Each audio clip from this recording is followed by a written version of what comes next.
नक्सलियों के आने के बाद से बस्तर में भय, शोषण और डर का माहौल। पीड़ितों से मिल भावुक हुए अमित शाह। दिल्ली के किसी चौक चौराहे पर बिना हेलमेट बाइक चलाने पर तुरंत चालान कट जाता है। फोन पर इसका मैसेज भी पहुंच जाता है। कानून व्यवस्था को लेकर तमाम इंतजाम है, लेकिन देश में ऐसी जगह भी है जहां दिन दहाड़े लोगों को गोली मार दी जाती है, बम फोड़े जाते हैं। विकास चाहने वालों की तब तक पिटाई की जाती है जब तक कि उनका दम न निकल जाए।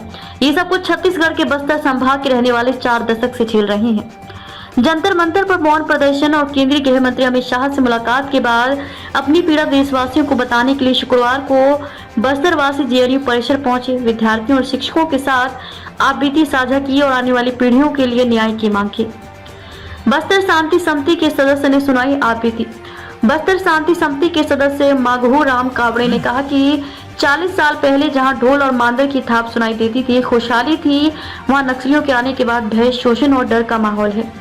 जयराम दास ने कहा कि बस्तर संभाग में आदिवासी भाई बहन सदियों से अपनी संस्कृति और परंपरा के साथ रहते आए हैं। 4 दशक पहले तेलंगाना से माओवादी आए, संस्कृति को नष्ट करने लगे, देवी देवताओं को मानने पर पाबंदी लगाई, देवगुड़ी जाने से भी रोकते हैं, मार्क्स, लेनिन और माओ को मारने का निर्देश देते हैं। आगे बताया कि बच्चों के लिए स्कूल नहीं है, महिलाओं के लिए अस्पताल नहीं है, रास्ते पर चलते हुए कहीं भी आईईडी फट जाते हैं, जंगल से लकड़ी लाने में भी डर लगता है, रात को सोते समय किसी को भी नक्सली उठा लेते हैं, बाप को बेटों के सामने और बेटों को बाप के सामने गोली मार देते हैं।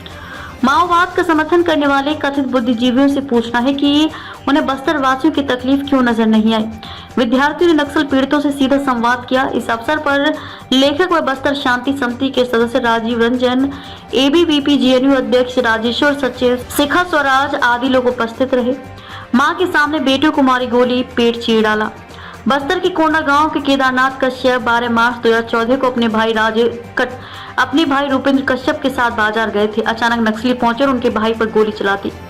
2 गोली सीने में लगी और तीसरी कोहनी को चीरते हुए केदारनाथ की जांघ में जा लगी। दोनों भाई अलग अलग दिशा में भागे। उनके भाई कुछ दूर जाकर गिर पड़े। नक्सलियों ने फिर 3 गोली मारी। सांस चलती देख चाकू से अंतड़ियां बाहर निकाल दी।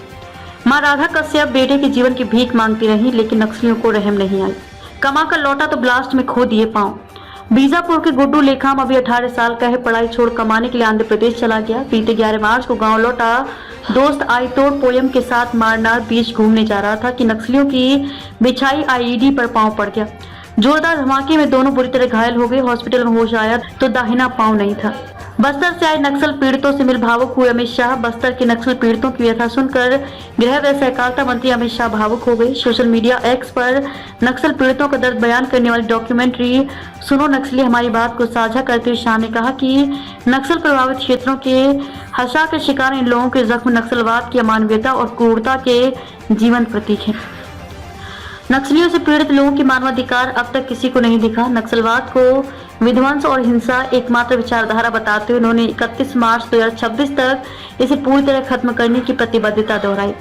अपने आवास पर बस्तर से आए नक्सल पीड़ितों से मिलते हुए अमित शाह ने कहा कि हथियार लेकर चलने वाले और निर्दोष लोगों की जान लेने वाले नक्सलियों के मानवाधिकार की चर्चा तो बहुत हुई, लेकिन नक्सलियों से पीड़ित लोगों के मानवाधिकार अब तक किसी को नहीं दिखा। उनके अनुसार बस्तर के नक्सल पीड़ितों की आपबीती मानवाधिकार की बात करने वालों की आंख और कान खोलने का काम करेगा। अमित शाह ने दिया मदद का भरोसा। मुलाकात के दौरान नक्सल पीड़ितों ने अमित शाह से नक्सलियों के कारण आई जीवन की दुश्वारियां बताई। नक्सलियों द्वारा जंगलों में बिछाई गई आईईडी की चपेट में आने से जीवन भर के लिए अपाहिज हो चुके कई पीड़ितों ने बेहतर पुनर्वास योजना की मांग की। शाह ने भरोसा दिया कि मोदी सरकार और छत्तीसगढ़ सरकार मिलकर नक्सल पीड़ितों के समग्र विकास के लिए 3 महीने में योजना लेकर आएगी।